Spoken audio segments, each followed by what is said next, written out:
Hi குட்டீஸ், இன்னைக்கு நம்ம காய்கறிகளோட பேர் தான் படிக்க போறோம். வாங்க வீடியோக்குள்ள போலாம்.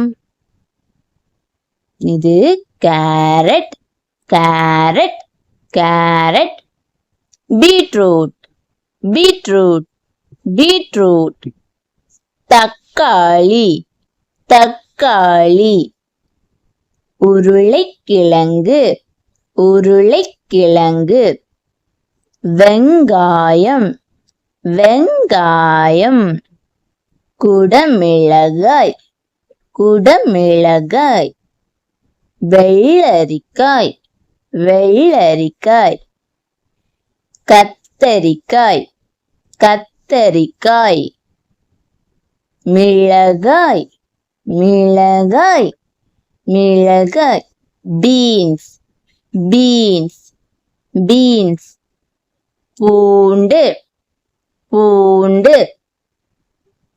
ஓகே குட்டீஸ், இந்த வீடியோ உங்களுக்கு பிடிச்சிருந்தனா லைக் பண்ணுங்க, சப்ஸ்கிரைப் பண்ணுங்க, ஷேர் பண்ணுங்க. பாய்.